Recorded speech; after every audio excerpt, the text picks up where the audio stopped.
बहुत सी प्रार्थनाएं जब आप परमेश्वर से मांग रहे होते हैं और वो जवाब नहीं आता है, क्यों? क्योंकि हम ढूंढते ढूंढते एक टाइम आता है, हम जब अपनी प्रोसेस को, अपनी प्रेयर को, अपनी स्पिरिचुअल लाइफ को स्टॉप कर देते हैं और ऐसे में हम बैकस्लाइड होना शुरू हो जाते हैं। ऐसे बहुत सारे हम देखते हैं कि बहुत से मसीही होते हैं, हम प्रेयर करते हैं, मांगते हैं और फिर हम बोलते हैं परमेश्वर से कि हम बहुत दिनों से मांग रहे हैं, लेकिन हमें कभी कुछ हमें जवाब नहीं आ रहा है प्रार्थना का। ऐसा क्यों होता है? क्योंकि हम अगला स्टेप नहीं लेते हैं। क्यों? क्योंकि हम ढूंढते नहीं हैं। सबको जय मसीह की। फिर से आपके सामने शालिनी गुप्ता।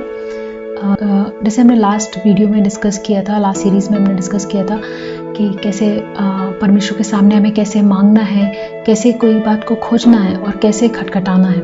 आज हम जो पार्ट है जो आज हम डिस्कस करने वाले हैं वो है खटखटाना। तो हमने लास्ट जो फर्स्ट स्टेप में हमने देखा था कि मांगना, कैसे एक कनानी स्त्री आती है परमेश्वर के सामने और अपने विश्वास को दिखाती है और परमेश्वर से मांगती है। उसने सिर्फ अपने विश्वास को दिखाया था और मांगा और अपनी बेटी की हीलिंग को लेकर के गई। जैसे हमने कि पार्ट 2 में देखा था कि परमेश्वर से के साथ ढूंढना, उसकी दया को ढूंढना, उसकी मर्जी को ढूंढना और परमेश्वर से दया को मांगना, तब तो वो कहलाता है कि हम कोई बात को ढूंढते हैं परमेश्वर के सामने और फिर उसके सामने जाते हैं किसी भी बात को मांगने के लिए। कैसे राजा हिजकिय्याह ने जब उसको पता चल गया था कि वो ये जो उसको बीमारी हुई है वो मरने वाला है, फिर भी वो परमेश्वर से दया को मांगता है। तो इसको कहते हैं कि हम परमेश्वर से कुछ खोजना, उसके साथ हम कुछ खोजते हैं अपनी गलतियों को मान करके। और वही प्लेस में यदि हम देखते हैं शाऊल गलती करने के बाद भी परमेश्वर से दया को नहीं खोजता है। और यही फर्क था दोनों में कि कैसे हिजकिय्याह ने परमेश्वर से दया को खोजा, लेकिन शाऊल ने परमेश्वर से दया को नहीं खोजा। पर आज हम डिस्कस करने वाले हैं खटखटाना, और ये आखिरी स्टेप होता है जब आप अपना परमेश्वर से कुछ मांगते हैं, नहीं मिलता है, फिर उसके बाद में हम उससे कुछ ढूंढना शुरू करते हैं बाइबल के वचन से। और फिर उसके बाद में जब ढूंढने के बाद में एक लास्ट स्टेप आता है कि आप जब खटखटाते हैं, कब खटखटाते हैं। अब हम बाइबल में से देखेंगे कि बाइबल में कौन ऐसा था जिन्होंने खटखटाया और किन्होंने नहीं खटखटाया। और परमेश्वर से जब हम राइट तरीके से जब अपनी गलतियों को मान लेते हैं और आगे बढ़ने की कोशिश करते हैं, तो यदि हम नहीं खटखटाते हैं तो आप वहीं पर स्टॉप हो जाएंगे और आपकी प्रोग्रेस वहीं रुक जाएगी। बहुत सी प्रार्थनाएं जब आप परमेश्वर से मांग रहे होते हैं और वो जवाब नहीं आता है, क्यों? क्योंकि हम ढूंढते ढूंढते एक टाइम आता है, हम जब अपनी प्रोसेस को, अपनी प्रेयर को, अपनी स्पिरिचुअल लाइफ को स्टॉप कर देते हैं और ऐसे में हम बैकस्लाइड होना शुरू हो जाते हैं। ऐसे बहुत सारे हम देखते हैं कि बहुत से मसीही होते हैं, हम प्रेयर करते हैं, मांगते हैं और फिर हम बोलते हैं परमेश्वर से कि हम बहुत दिनों से मांग रहे हैं, लेकिन हमें कभी कुछ हमें जवाब नहीं आ रहा है प्रार्थना का। ऐसा क्यों होता है? क्योंकि हम अगला स्टेप नहीं लेते हैं। क्यों? क्योंकि हम ढूंढते नहीं हैं। और ये सब कुछ होता है कि जब हम विश्वास में बहुत कम हो जाए, विश्वास कम होने की वजह से हम कुछ ढूंढते नहीं है, कुछ अपनी कमियों को नहीं जानते और फिर राइट दरवाजे को खटखटाते नहीं है परमेश्वर के सामने। तो आज हम वचन से इस बात को देखेंगे कि बाइबल में किन्होंने सही दरवाजे को परमेश्वर से पहले तो खोजा और उसके बाद में वो खटखटाते हैं उस दरवाजे को। तो हम बाइबल के वचन से देखेंगे। तो आज हम डिस्कस करने वाले हैं कि नॉक, कि हम परमेश्वर के सामने कैसे खटखटाना है और कब खटखटाना है। जैसे कि सैम्स 51 में हम डेविड की स्टोरी को देखते हैं। ये सैम्स 51 जो है ये उस बारे में बताता है कि जब दाऊद ने बत्शेबा के साथ में पाप किया था, और ये दाऊद जो है ये होली स्पिरिट से भरा हुआ बंदा है, ये परमेश्वर को पूरी तरीके से जानता है, एक बहुत बड़ा राजा है, अनॉइंट किया गया है राजा है। परमेश्वर की सारी अनॉइंटिंग को, परमेश्वर की सारी दया उसके पास है। सब कुछ एक्सपीरियंस करने के बाद में बहुत बड़ा एक उसने बहुत बड़ा एक पाप किया। और जब उसने ये पाप किया, अब उसको ये पता चल गया था कि मैंने इतना बड़ा पाप किया है, तो उस वक्त जो है वो सिर्फ परमेश्वर से मांग नहीं रहा था कि परमेश्वर आप मुझे माफ़ कर दीजिए। उसे पता था कि अब सिर्फ मांगने से ही नहीं होने वाला, कि हम सिर्फ दया को नहीं मांग रहा था। वो दया को मांगने के बाद कहता है सैम्स 51 में जब हम चैप्टर 10 में पढ़ते हैं, कहता है कि create in me a pure heart O God and renew a steadfast spirit within me. Psalms 51 में हम देखते हैं कि हे परमेश्वर, मेरे अंदर शुद्ध मन उत्पन्न कर और मेरे भीतर स्थिर आत्मा नए सिरे से उत्पन्न कर। मुझे अपने सामने से निकाल न दे और अपने पवित्र आत्मा को मुझसे अलग न कर। तो वो ये जान रहा था कि मुझे किस तरीके की प्रार्थना करना है। सिर्फ दया को नहीं मांग रहा था, अब वो दरवाजे को खटखटा रहा था परमेश्वर के सामने, क्योंकि वो सही तरीके से कि मुझसे अपनी आत्मा को अलग ना कर। क्योंकि उसको पता था, वो ये नहीं बोल रहा था कि मुझसे राजपाट मत छीनना, मेरे से मेरा पैसा मत छीनना, मेरे बच्चों को मत छीनना, वो ये नहीं बोल रहा था। परमेश्वर से वो कौन सा दरवाजा खटखटा रहा था कि मुझसे अपनी आत्मा को अलग मत करना, मुझे साफ करना, मुझे शुद्ध मन और शुद्ध हृदय देना। तो ये कहलाता है कि जब हम परमेश्वर से दया को मांगते हैं, और दया को मांगने के बाद जब आप अपनी गलतियों को रियलाइज़ करते हैं कि हाँ गलती हो गई है, हम सिर्फ माफ़ी मांग रहे हैं, अब माफ़ी के बाद अगला स्टेप क्या? अब आपको अगला स्टेप लेना होता है कि हम सही दरवाजे को खटखटाएं। किस तरीके से आप अपनी प्रेयर को परमेश्वर के सामने ले करके जाते हैं। तो दाऊद का यदि आप पाप देखें तो शाऊल के कंपैरिजन में उसका पाप दाऊद का बहुत ही बड़ा है। शाऊल का तो इतना बड़ा पाप नहीं था, लेकिन यहाँ पर शाऊल ने एक गलती की थी। उसने परमेश्वर से ना तो दया को मांगा, और अगला स्टेप तो उसने लिया ही नहीं था।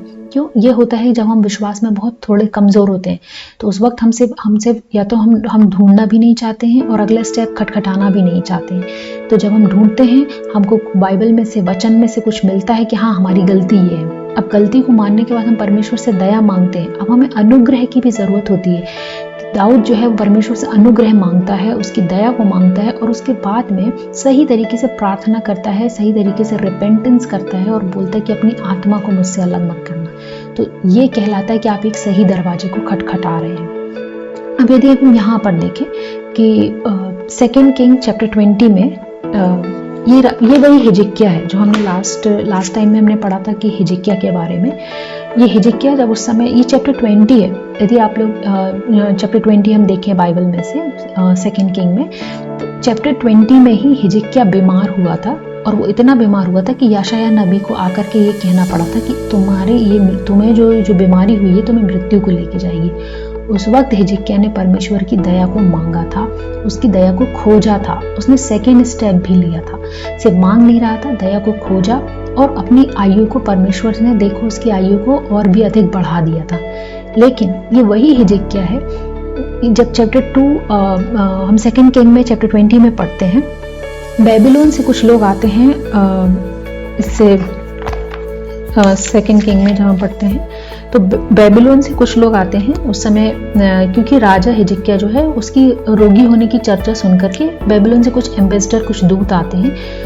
वो हिजकिय्याह को मिलने आए थे, क्योंकि हिजकिय्याह बहुत रोगी हो गया था उस वक्त में। अब यहाँ पर ये देखो चैप्टर 17 में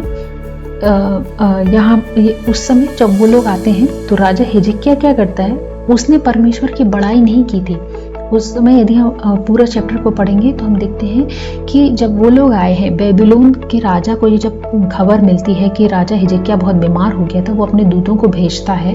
तो जो हिजकिय्याह है, वो हिजकिय्याह ने ये नहीं बताया कि परमेश्वर ने कैसे मेरी आयु को बढ़ा दिया, परमेश्वर इतना भला है, इतना महान है, उसने ये सब कुछ नहीं बताया। उसने अपने राज्य की सारी चीज़ें, जो वो लोग आए थे दूत, उनको हर एक चीज़ दिखा रहा था कि मेरा राज्य इतना बड़ा है, मेरे पास ये है, सब सारी चीज़ें हैं, उसको ये सब बता रहे थे। परमेश्वर की महिमा या बड़ाई के बारे में वचन में कहीं भी नहीं लिखा हुआ है, उसने ये सब कुछ नहीं बताया था। जबकि वो लोग ये खबर देख करके आए थे कि राजा हिजकिय्याह बीमार हुआ था। लेकिन अब जब उसने यशायाह अब फिर आता है, वही चैप्टर है ये चैप्टर 20। अब यहाँ पर जब हिजकिय्याह को पता था कि परमेश्वर का वचन पता था, उसने लास्ट टाइम जो है जब वो बीमार पड़ा था, परमेश्वर की दया को मांगता है, खोजता है कि परमेश्वर क्या चाह रहे हैं। अब वही चैप्टर में अभी जब कोई दूसरे लोग आ रहे हैं, अब महिमा करने का जब टाइम था उसका कि परमेश्वर की अब महिमा करनी है, परमेश्वर ने उसको बचाया था बीमारी से, मौत के मुंह से निकाल करके लेकर के आया परमेश्वर। अब उसे महिमा करनी चाहिए थी। जब दूसरे देश के कोई लोग आ रहे हैं, बेबीलोन से लोग आ रहे हैं, तो उसने महिमा ना करने की बजाय अपने पूरे साम्राज्य को दिखा रहा है, सारी चीज़ों को दिखा रहा है। अब ऐसे टाइम पे यशायाह नबी आते हैं और चैप्टर 17 में यदि हम वर्स 17 में देखो, चैप्टर 20 के वर्स 17 में यशायाह नबी हिजकिय्याह से, तब यशायाह ने हिजकिय्याह से कहा, यहोवा का वचन सुन ले, ऐसे दिन आने वाले हैं जिनमें जो कुछ तेरे भवन में है और जो कुछ तेरे पुरखा का रखा हुआ आज के दिन तक भंडारों में है, सब बेबीलोन को उठ जाएगा। यहोवा यूं कहता है कि कोई वस्तु भी नहीं बचेगी। तेरे पुत्र भी जो तेरे वंश में उत्पन्न है, उनमें से जो कुछ भी है सब बंदी बना करके ले जाएंगे और वो खोजे बनकर बेबीलोन के राज्य भवन में रहेंगे। और तब हिजकिय्याह ने याशायाह से कहा कि यहोवा का वचन जो तूने कहा है भला ही है, क्योंकि उसने सोचा, हिजकिय्याह ने देखो यहाँ पर क्या सोचा कि यदि मेरे दिनों में शांति और सच्चाई बनी रहेगी तो क्या ये भला नहीं है। अब उसको, इस हिजकिय्याह को इतनी भी परवाह नहीं है जब याशायाह नबी कह रहा है कि तुम्हारे बच्चों को लोग बंदी बना के ले जाएंगे, तुम्हारे साम्राज्य का सब कुछ ये ले जाएंगे, यही बेबीलोन जो जिनको तुम अपना साम्राज्य दिखा रहे हो सब कुछ, यही लोग तुम्हारे बच्चों को और सबको लेके जाने वाले हैं। हिजकिय्याह को इतना भी नहीं था कि वो उस समय जब कि सही दरवाजे को खटखटाया तक नहीं, वचन को पता होने के बाद भी वो जब याशायाह नबी कह भी रहा है कि तुमने ये गलती की है, तो उस समय वो ना तो अपनी गलती को माफी मांग करके सही दरवाजे को खटखटाया भी नहीं, उसने परमेश्वर से सही चीजों को मांगा भी नहीं, न उसने सोचा कि मैं क्या गलत बोल रहा हूँ। उसको अपने बच्चों की कोई परवाह नहीं, वो ये कह रहा है कि हाँ ठीक है, मेरे दिनों में तो सच्चाई और शांति बनी रहेगी, तो क्या ये भला नहीं है। तो उसका विवेक देखो, उसका विश्वास देखो, वो ये सोच रहा है कि मेरे राज्य में जब तक मैं जिंदा हूँ तब तक सब कुछ ठीक रहेगा, तो कोई प्रॉब्लम नहीं है, उसके बाद जो कुछ होने वाला है उसमें मैं क्या कर सकता हूँ। तो ये होता है जब ये विश्वास के लेवल है, ये अलग अलग विश्वास के लेवल, अलग अलग स्पिरिचुअलिटी के लेवल है। दाऊद का इतना बड़ा पाप होने के बावजूद भी वो सही तरीके से उसने दरवाजे को खटखटाता है, और खटखटाने के बाद में परमेश्वर से सब कुछ जो उसकी आत्मा थी, उसको शुद्ध मन कहता है परमेश्वर से कि मुझे शुद्ध मन दे, वो सब कुछ वापस लेता है, परमेश्वर से मांगता है, दया को मांगता है, दरवाजे को खटखटाता है और परमेश्वर से सही चीज ले लेता है। अपने सब कुछ जो कुछ भी उससे छीना गया था वो सब कुछ उसे वापस मिल जाता। और ये वही हिजकिय्याह है जिसको पता है परमेश्वर का वचन। लास्ट टाइम उसने बीमार पड़ा था, परमेश्वर की जब सही टाइम आया, गवाही देने का सही टाइम आया कि आप अपने परमेश्वर की महिमा करें लोगों के सामने, जब वो करने का टाइम आया तब राजा हिजकिय्याह ने वैसा नहीं किया। और इसी वजह से जब उसको याशायाह नबी को ये कहना पड़ गया कि तुमने ये जो किया है सब कुछ, जो बेबीलोन के लोग आए थे, तुमने सब कुछ वहाँ सब कुछ दिखाया है, परमेश्वर की महिमा नहीं की, और इसी वजह से यही बेबीलोन के लोग तुम्हारे बच्चों को और सब लोगों को लेकर के जाएंगे। तो ये फर्क होता है, यही फर्क होता है कि जब हम अगला स्टेप, जो लास्ट स्टेप होता है नॉक का, इसीलिए प्रार्थनाओं के उत्तर नहीं आते हैं। हम बहुत बार प्रेयर करते हैं, स्टॉप हो जाते हैं, मांगते हैं परमेश्वर से, हम ढूंढते हैं उन चीज़ों को। परमेश्वर हमेशा चाहते हैं कि आपकी स्पिरिचुअल की जो आत्मिक ग्रोथ जो है वो लगातार बढ़ती जाए, ताकि आप परमेश्वर की ओर क्लोज होते जाएं। उसको बस परमेश्वर जो बस ये चाहते हैं कि आप धीरे धीरे अपनी कमियों को जानना, उनको धीरे धीरे उनको निकालना, तभी जो है परमेश्वर जो है वो आप में बहुत ज़्यादा इंटरेस्टेड होते हैं, वो हम पे इंटरेस्टेड होते हैं हमेशा, कि ये मेरी बेटी है, ये मेरा बेटा है। तो मुझे चाहिए कि परमेश्वर चाहते, जैसे आप अपने बच्चे को चाहते हैं राइट, कि कैसे भी करके आप चाहते हैं कि यदि उसमें कोई गलत आदतें हैं तो वो कैसे भी करके आप चाहेंगे कि इसमें से निकले। तो उसके लिए जो है हम बहुत कुछ करते हैं कि हाँ मेरे बच्चे में से ये चीज़ निकल जाए, वो ये ना करे, तो उसके लिए हम लोग बहुत कुछ करते हैं। ऐसे ही परमेश्वर चाहते हैं कि ये धीरे धीरे जब हम परमेश्वर की दया आ गई है, हम इसकी गलतियों को अपनी माने, उनको सुधारें, फिर उसके बाद में अगला स्टेप लें और फिर सही तरीके से परमेश्वर के सामने जाएं। तो यही परमेश्वर चाहते हैं। तो मैं ऐसा विश्वास करती हूँ कि आप जब ये वचन को, ये सीरीज को आप सुने कि आस्क, सीक और नॉक, तो उसमें डिफरेंस जाने कि क्यों ये एक तरीके से इस तरीके से लिखा है कि पहले मांगते हैं, फिर उसके बाद में उसको खोजते हैं और फिर उसके बाद में खटखटाते हैं। तो ये आपको धीरे धीरे स्पिरिचुअल ग्रोथ में काफ़ी हेल्प करेगा। और मैं हमेशा यही प्रार्थना करती हूँ कि जो भी वचन आप सुन रहे हैं उससे आप ब्लेस हों और आपकी आत्मिक ग्रोथ जो है वो धीरे धीरे बढ़े। तो मैं यीशु मसीह के नाम से आप सबको ब्लेस करती हूँ। आप सब लोग ब्लेस हैं, सुपर ब्लेस्ड हैं। और आने वाले साल में जो नया साल है, सबको हैप्पी न्यू ईयर। एंड तो आने वाले नए साल में आप और वचन में और उसकी गहराई में और अगले स्टेप में जो है वो और भी बढ़ते चले जाएंगे। और ऐसा मैं विश्वास करती हूँ और परमेश्वर से हमेशा प्रार्थना करती हूँ कि जो भी कोई वचन को सुनता है परमेश्वर, उसको आप ब्लेस करें, उसकी आत्मिक ग्रोथ हो सके, ताकि वो अपनी लाइफ में और आप अपनी आत्मिक ज़िंदगी में और भी दिन प्रतिदिन जो है बढ़ता जाए। और जैसे कि लास्ट में यहाँ पर मैंने लिखा है कि Lord change my weakness to strength. तो मेरी खुद की पर्सनल लाइफ की ये टेस्टमनी रही है कि जब मैं परमेश्वर में नई आई थी, जब मैंने बैप्टिज्म लिया था 2016 में, तो उस टाइम में जब मैं चर्च जाती थी तो मुझे ना कभी किसी से कोई मतलब नहीं होता था। मैं सिर्फ ऐसा लगता था कि मैं सिर्फ अपने लिए जाती हूँ और अपने लिए आती हूँ। किसी को क्या प्रॉब्लम हो रहा है, किसी का क्या प्रेयर रिक्वेस्ट है, चर्च में किसी कोई इवेंट हो रहा है या कुछ भी करवाना है, तो उन सब चीज़ों में मुझे कभी भी कोई इंटरेस्ट नहीं होता था। मुझे बस ऐसा लगता था कि मुझे कुछ लेना है, मुझे अपनी हीलिंग लेनी है, क्योंकि उस वक्त में मुझे काफ़ी हेल्थ इश्यूज़ होते थे। तो मैं बस अपने ही में फोकस रखती थी और यही चीज़ को मैं कभी खोजती नहीं थी और हमेशा मांगना मांगना मांगना। आप हमेशा जब मांगते मांगते और सेल्फ सेंटर्ड प्रेयर करते हैं, इसलिए प्रेयर के उत्तर नहीं आते। जब हम सिर्फ अपने बारे में सोचते हैं और अपने ही बारे में मांगते रहते हैं, हम कभी ढूंढने की कोशिश ही नहीं करते हैं कि परमेश्वर क्या चाहते हैं मुझसे, मुझ में ऐसी क्या प्रॉब्लम है या मैं ऐसी क्या गलतियां कर रही हूँ जो परमेश्वर वचन में से मुझसे बताना चाह रहे हैं हमारे आसपास के लोगों को। क्योंकि वचन कहता है कि आप जगत की ज्योति हैं। यदि मैं जगत की ज्योति हूँ, इसका मतलब मेरे आसपास अंधेरा नहीं होना चाहिए। तो यदि मेरे आसपास अंधेरा नहीं होना चाहिए, तो आसपास के लोगों को यदि मेरी ज़रूरत पड़ती है, तो मुझे ऐसा हार्ट मेरे अंदर होना चाहिए कि मैं दूसरों की हेल्प कर सकूं, अपने चर्च के लिए, अपने लोगों के लिए खड़ी हो सकूं।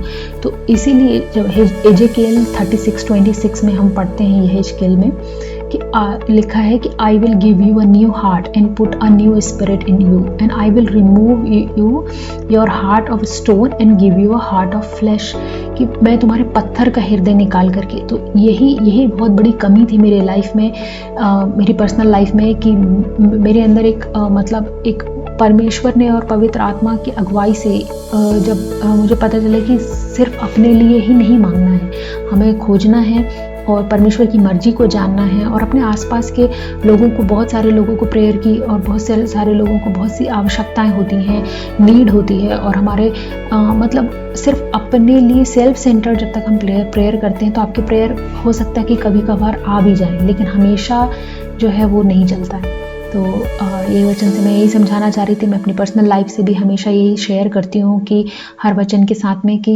कैसे परमेश्वर ने धीरे धीरे मुझे बढ़ा रहा है और आज भी बढ़ाता चला जा रहा है। तो मैं यही चाहती हूँ कि आप लोग भी जब ये वचन को सुने, आप अपनी पर्सनल लाइफ में और भी ज़्यादा ग्रोथ करें। तो सबको जय मसीह की। Praise the Lord.